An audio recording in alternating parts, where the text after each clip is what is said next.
All right, welcome back. So in the previous section of this, we got our bake set up inside of Substance Painter, and we're basically ready to rock and roll with the texturing process. Now, what I'm going to demonstrate is kind of some basics of texturing using some smart materials and utilizing our masking system. I'm not going to do a super deep dive into the texturing process here. I want to leave that for you to explore. This is primarily a process video, so I want to show you the process I take, some of the techniques I use, but I don't want to, go super long-winded here and get super into all the details and the nitty-gritty of what makes a good texture, right? So this isn't a tutorial on how to texture a character. It is specifically on building a game character and doing so efficiently. So what we're going to do here is we're going to get the file set up, we're going to get some base colors on this, and then we're going to get this moving forward into the rigging process so that we can see this in action.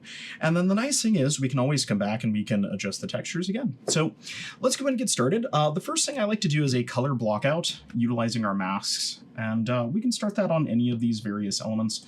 Let's start on the axe so you can understand it a bit more here. I just need to find my layer stack here in this UI. That's pretty bogged down here. And what I can do is I can just create a new fill layer here to fill in our axe. So I'll just click this fill. We can go ahead and sample a color here. So if I use my color picker here, I can actually grab this from my other screen. So I'm just using the color dropper, grabbing off of here. And now you can see we have our axe colored. Now, there's a couple things I like to shuffle out, and I do like to look at this in the base color mode so we can kind of see how these come together. But what I like to find first when I'm working in games is my various utility maps. Those are going to be the things that I have baked.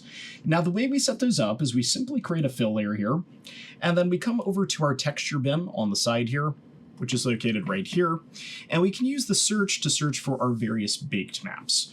Now, there's a couple obvious ones we tend to use, which is going to be the curve for curve information. We also tend to use the ambient occlusion, and sometimes we might even use the various normal maps depending on the style we're going for and the effect we want to create. But these two are going to be our primary ones that we really care about that we might want to use in the color information. So I'm going to search for curve, and we'll look and find the curvature here. Now you'll see there's two curvature maps. It's pretty obvious which one's the axe, thankfully. And what we can do is over here in our fills for our fill layer here, we can drag that curvature onto the base. Now, if I come into the base color, you'll see the effect that this has on the surface here, and we're going to be able to use that in the color map information to kind of add some color details to the side here and bring in some of our sculpt details into the color. I'm going to name this now. We'll just name this curvature, and then I'll go ahead and create another fill layer here. And in the same thing, I'll look for ambient occlusion, and you'll see underneath here we can find the ambient occlusion, and we can plug that into the base as well, and we can name that AO. And any of these you can actually find in here, and you can map into the color information. Sometimes things like the position can be nice, so if I go ahead and add this as a layer here, we might look for something like the position, and we could go ahead and grab our position map here and just drag that over into the color. And you can see that gives us a high to low, which can be nice for creating different types of gradients. And what I like to do is just put these in a folder by coming in here and clicking these and hitting Control G. And in this folder, I'll just go ahead and name this utility maps, and we can go ahead and turn off the visibility. That way we don't have to see them, and we can bring them on top as we need. Now, the next thing I like to do is create specific groups using my color selections that we made. So for example, this here is going to be my axe gray, and I could put this in a group, just Control G, and just make this our axe metal. And on this group, I can come up here to my mask menu, located here with the layer selected, and we can select this option here, which is going to be Add Mask with Color Select. Now, this is going to map into our ID map, and you'll see that loaded in here. This is the reason why we assign different colors to our axe inside of Maya. What we can do now is we can utilize this as a color picker here. We can pick the color for green, and now this will just be mapped to the green section of our axe. Now, depending on how tight we want this to be, we can utilize the tolerance here to kind of adjust this. And you can also use the hardness here to kind of anti-alias and soften the edges, which I'll do there. And you can see with the max hardness and softness here, we're going to have a nice fit to that area of our axe, and we're just going to be mapping that. Now, the nice thing is this is in a group, so I can go ahead and put anything in this group that I like. What I'll do now is I'll repeat this process for all the other colored segments of our object. In this case, it's just the axe. So I'll go ahead and create a fill here. We can go ahead and use our color picker down here to get this set up. Once I get the UI cooperating, there we go. To pick a wood color off screen. So I'm just picking this from my image over here. And then just like we did previously, we can name this our axe brown. Very creative. Put this in a group, make this the axe wood group. And just like we did before, click this button and do an add mask with color selection. And we can pick the color here for the wood. Now this will allow us to contain a lot of different information here. I also want to kind of change the ordering here. I'm going to have the axe metal on top of the wood, so that way it takes up less space. But one of the challenges you might notice, if I switch this to base colors, we are getting that line there. Now this is where we have to decide how we want to use these and in what way. So for example, we don't necessarily need a mask on this axe wood here. We could potentially do something else. Also might change my UI here a little bit. It's getting a little bit challenging to work with this here. So I'm going to move my texture settings off to the side of my layers here and work with something like this. So I can play around with my tolerance here, my hardness, but you'll see we never quite get there. So that could be a bit of an issue. But because Substance Painter does use layers, I could just come in here, right-click this, and go ahead and remove this mask. And that will make it so we use this as kind of our base to catch any color on. So that's a perfectly fine approach too, but you can see how that works there. Regardless, we have our wood group here, and we're good to go. Now, the next thing is playing around with various approaches to things like materials and to our coloration here with things like the utility map. So just to kind of show the utility map, what I usually do is I'll duplicate out of here. So I'll duplicate something like the curvature here, duplicate out the AO. And you generally want to duplicate these. Control D will let you duplicate. I was trying to use a hotkey from a different program, so it was not duplicating. But I usually like to keep the originals just so we can come in here if we want to use them for any specific function. If you're used to texturing, you kind of know what I'm talking about. And with something like the curvature here, what I'm going to do is just switch this to base color so we can see this. You can apply the curvature using something like an overlay, and you'll see that it will add in some of that dark and light information for the curves. And this gets repeated over here into the material, and you can see how we get those nice light edges and those color variations. Now, one issue with the math for this is it's not one-to-one with 50% gray in here with the curvature bake. So what I tend to like to do is just add a black mask, paint a little region here, and then on the color here, I like to right-click and just add a levels. And then I'll just pull the levels and the gamma here until it is basically transparent. So we're not really increasing the value, decreasing the value on the base color. We're just increasing the lights and darkening the darks. And then I go ahead and remove the mask here. And what we end up with is just kind of a nice curvature map that we can utilize here. Now, for a stylized character, generally this sits around 50%, but you could use it as high as 100 or as low as even 1 or 10%. But this just gives a little bit of color information without pushing this into pure black, which can be nice to have, and sometimes is good enough to stop at for a stylized game, depending on what you're trying to go for. Now, we can take a similar approach with the ambient occlusion here. Ambient occlusion is applied more simply by just using a multiply, and then once again coming in here and reducing this down. Ambient occlusion maps can also be mapped into individual maps for games, but each texture map you bring in a game does add more information to the game. So sometimes it's nice to just include the ambient occlusion in the color. And regardless, the ambient occlusion in the color does kind of show areas that get worn down or covered in dust. So it is nice to have that in the color information. So usually I'll just leave these at the top here in a utility map section and call that good.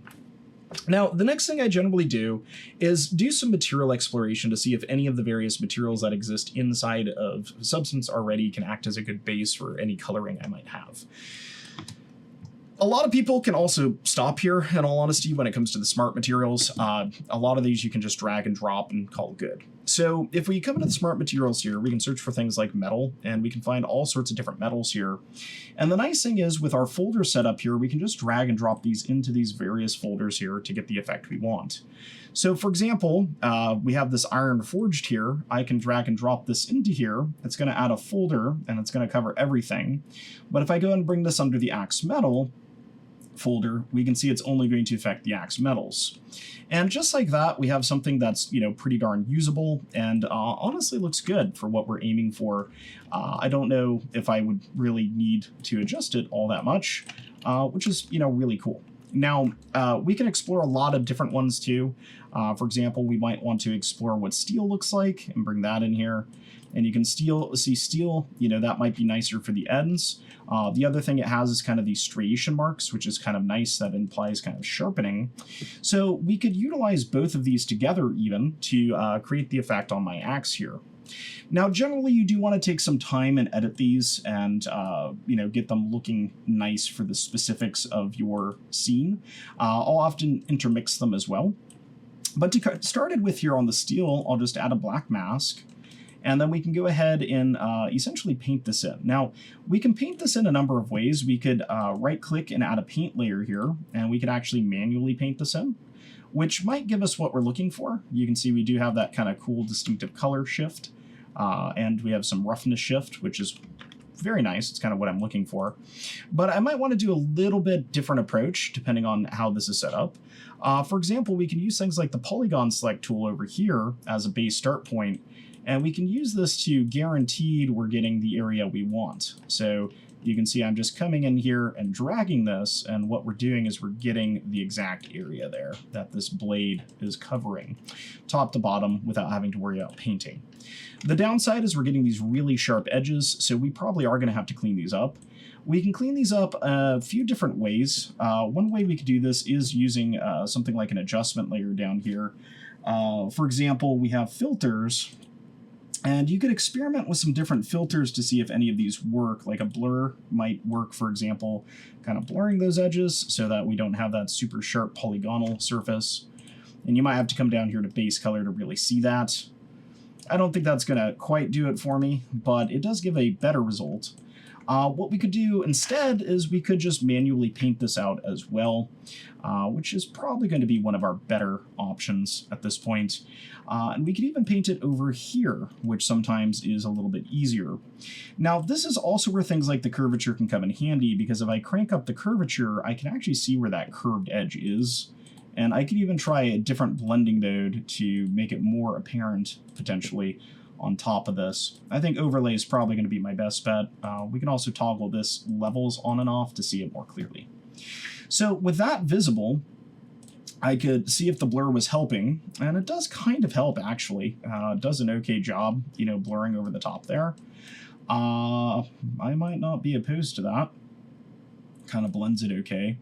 But what I might want to do instead is just hit the exit on that, right-click, come in here to add paint, and now just manually paint this in with our brush. Now you might be wondering, why did I add paint? Why didn't I just go over the top one? Why not? We can use as many layers as we see fit, so this will preserve our original detail and allow us to come in here and just kind of paint this out in this specific area so that we can have the curvature we're looking for. So I'll just manually paint this out. Downside with this axe, with how we set it up, is we do have to do this on each side. So it will take a minute, but it'll give us a nicer look anyway, which is our ultimate goal here, I believe. And you can see how these smart materials already have given us a ton of information, which is great. It's exactly what we're looking for. So just kind of looking for where that ledge is and following the curvature a little bit better. It's a little bit hard to tell which is the turn point here, though, with that bevel information, but that should be okay.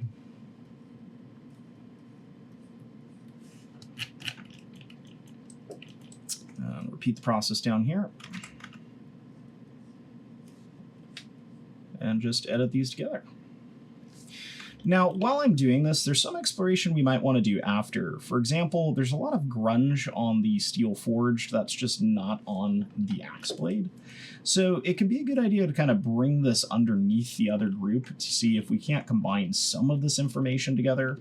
The main thing we want to kind of create the separation on is the material. We want the iron forge to have that more rustic, unsharpened look, whereas the blade has this, more sharpened look. But the grunge itself can essentially match across them, and in some ways should if they're going to be cohesive.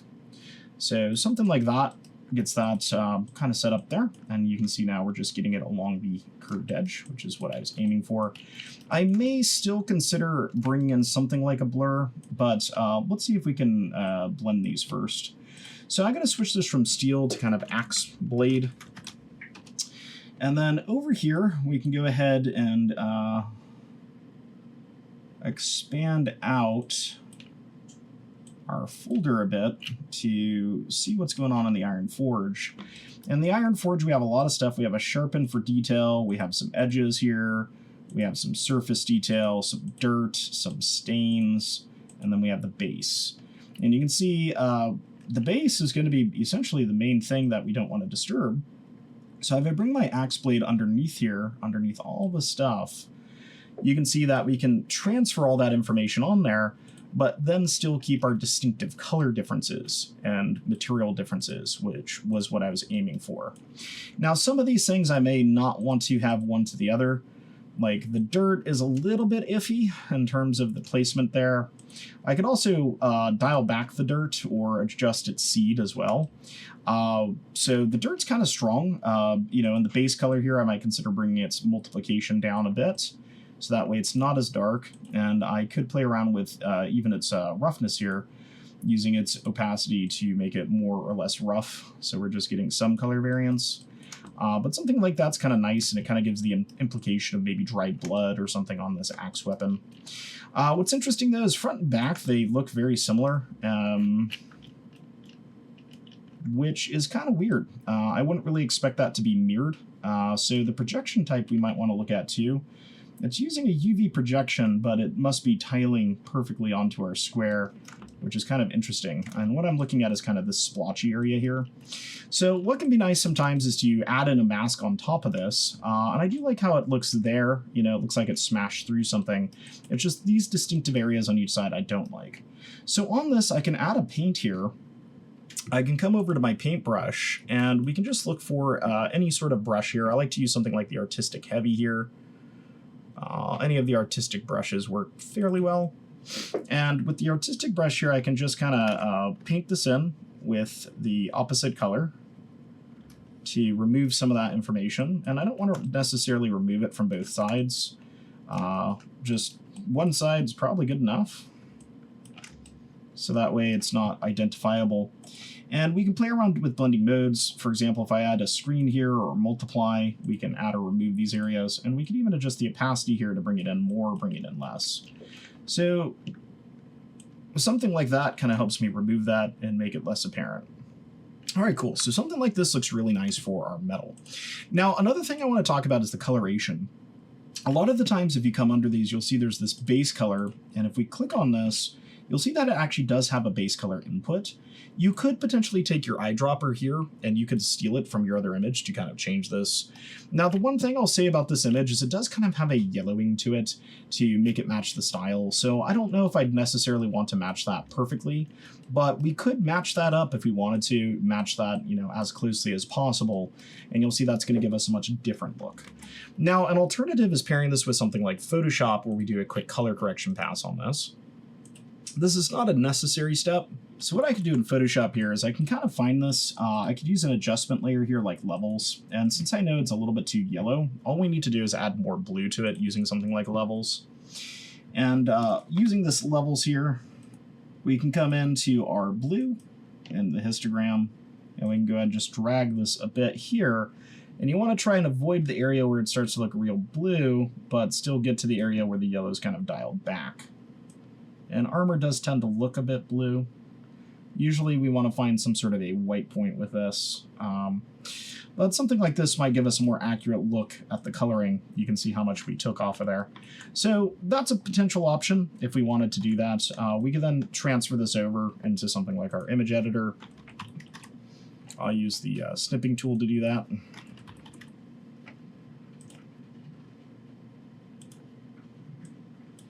It still has a little bit too much blue to it, I think, but we could copy that over and we could use that as a base, and you can see the difference there now between these and our view. So that's an option if you wanted to get something similar, and you can see now if I bring in this color now, when we look at the base color, we can see the effect it has. Looking at that, it actually looks a little bit too red too, so it might be one of those situations where it's like, okay, maybe the blues are okay now, but maybe I need to come in here and, you know, keep adjusting until this looks exactly the way I want it to be.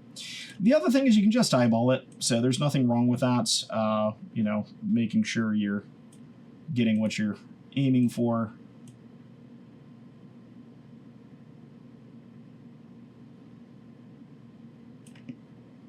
So take a look at that. Something like that might give us the most accurate result, and we can try that out. So it really kind of depends. Most of the time with a concept, you're going to probably have the true colors in front of you, but these are always prone to change, you know, when we're working in industry. So I would say that one out of all of these does probably have the cleanest look in terms of coloration, and might serve best if we're going to plan to just kind of color pick from it. I usually like to have something to color pick from where possible. That looks really nice. And, you know, it saves a bit of time. So I could do that one on the base, and then when it comes to the axe blade will have the same thing here. It'll have a base here, and I can go ahead and select the outer blade color, and we can see how that looks balancing together here. So if we go ahead and check this out in terms of a material, that's what our final axe metal might look like for this approach. So I take more time with it, you know, use some more custom techniques to kind of approach this. And if you check out some of the other stuff we have on the channel, or you check out some of my other courses where we talk about texturing, you'll be able to find, you know, more insight into how you might approach this and layer grunges and how to get this looking nice. But something like this is a good base to move forward with, so I'm pretty happy. Now, the next thing is to find something for our wood here. So I'll come over to our smart material and we'll look for wood, and there's a couple really cool ones for stylized stuff. You'll notice I do have some custom ones in here. But there's various things like the old wooden chest in here, and that tends to give a pretty good result, I find. So I'm going to let these load in so I can see these. A handful of these are ones I made for projects I've worked on. But the wooden chest is one of the defaults in here, and same with the wooden walnut. If we go ahead and drag and drop this, we can kind of see how this looks. And usually what I like to do is look at this in a base color. Now, I don't think the wooden chest is going to be what we want, so I'm going to undo there. We could look at something like the wooden ship. The wooden ship, if I remember, has a lot of knots in it, which I think we also probably don't want. It's actually not too bad. If you look at the material, you can see the effect it has kind of adding some stuff in there. But we don't really see knots in axe halves, so we'll probably avoid that. Wooden ship and wooden walnut, these are all potential options that we could play around with. I'm looking for something that's relatively matte, so wooden ship's definitely not it. Wooden walnut might give us what we're looking for if we come in and we do some editing on it. So it really just kind of depends. And we can look at our concept here. And if we look at that, you know, that's pretty close. You could also look under the non-smart materials. There's things like, well, various ones I've brought in here. There's the stylized wood. I'm not sure if this one that exists in here or if it's one I made. This might be the best approach, though. I'm pretty sure this is not one I made. It should be one preloaded in here. And we have two different ones. We have wood rough and wood plain. So stylized wood rough might be kind of interesting for our cartoony style. You can see it has kind of these built-in materials. We would need to come in here and change the tiling size. I'm curious if we could change this. You have various things like the fiber amount you can adjust, the variation. So we might play around with some of that before we play around with scale. But tiling here would give us kind of a sense of scale to begin with, and we could, you know, figure what we want that to be. Now, as we've done previously, there's this wood color here, and if I just use the eyedropper, I can go sample from my concept image, and we can actually find a nice wood color from there. Now, the wood has a range, though, that you have to be careful with, so I selected kind of up in here. I might want to find something like a darker area potentially to use for this.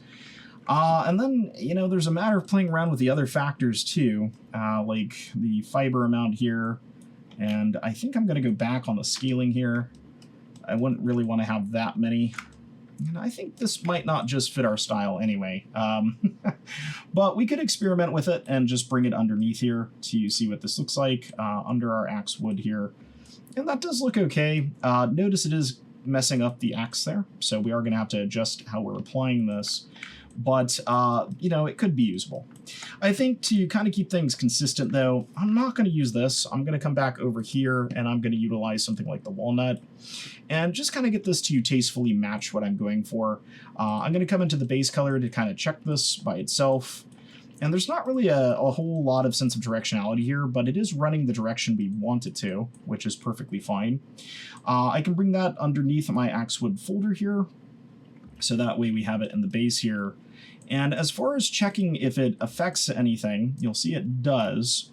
So what we would need to do is effectively make it not affect the axe area. Now, we already know how to do that. We could actually just apply a mask to this layer. So I could go ahead and add in a mask with color selection here. And you can see how this could still come in handy later. We'd use that to pick the color. And the one thing we have to watch out for is that little gap in between and how it's responding. But because we have this to catch it underneath here, it should be fine. We could play around with various things like the tolerance and the hardness here to kind of affect that. But that should all get it blending quite nicely, and you can see how that looks matching the consistency of our style there. Now this is a bit more realistic looking, which is fine if that's the direction we're kind of going in. It's kind of the direction I did want to lean in for this character, you know, a more realistic look with stylized elements. I would, however, want to adjust this in various ways, so one way here is with the base color. We could come in and we could sample that from our other image, so we could get this to be closer to the axe color there. And then just kind of looking at all these various elements that are building this thing up, we can see which of these we want to keep, which of these we want to get rid of. And just remember, I do have curvature up here affecting all of this. Same with AO. So the first thing I'll look at is the wood fibers. I don't have any issue with that. Sharpening is being applied here under these stacks.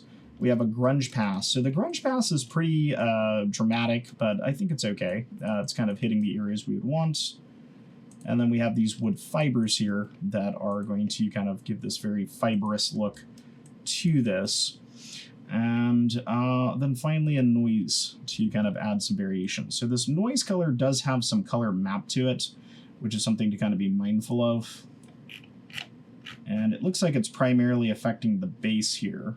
So we have a levels, and we have a levels base color, which is kind of pushing this, you know, more towards a red. And remember, this is trying to be walnut. So what I might do is just ixnay this layer.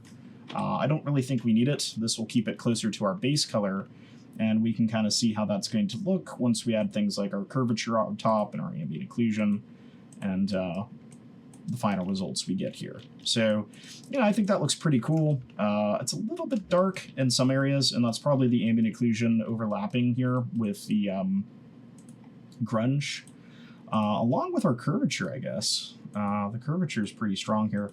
That seems to be because I bumped my curvature up to 100 here. Actually, no.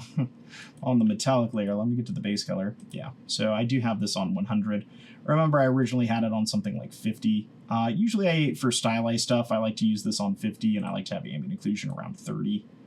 And that usually gives me what I'm looking for. The one other thing I do want to call out too here is kind of some discrepancies on color information when I go to like the base color here. The axe doesn't have too much noise. I guess it has a decent amount, so that should be fine.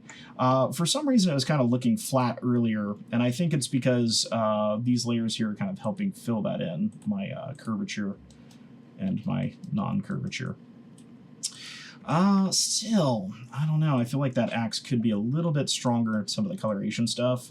And that might be where I consider bringing in another curvature onto the axe, if we want to have that more stylized look in terms of the coloration. So, something to be aware of. The other thing to make sure of is that these fill layers here just have the color input. It looks like they do, so that's good. But those would be things that we might want to adjust.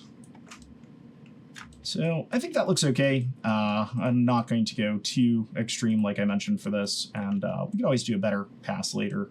But I think that looks okay. So that'll give me, you know, a decent pass there for the axe.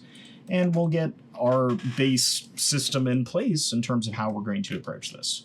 So just make sure, you keep things clean, organized, named. You can go ahead and save. And then what we're going to do is take a look at this process now with the character. But hopefully the axe gives you an idea of how you're going to approach this and how you can organize your scene quickly to get a nice, somewhat realistic result. So we'll go with that. And I do want to still dial some of this stuff in, though. Let me take a look here. Some of the darkened stuff we have, like the grunge here, I might go ahead and lighten the grunge on this, so it's not quite as intense, and we'll call it there. All right, so get your axe looking nice. It doesn't have to look like mine. This is just kind of a quick pass, and we'll go ahead and jump in and play around with the character next, but now we finally get to see this all come together. So let's go ahead and take a look at that next. Be sure to like and subscribe so you can catch the next video in the series when it goes live.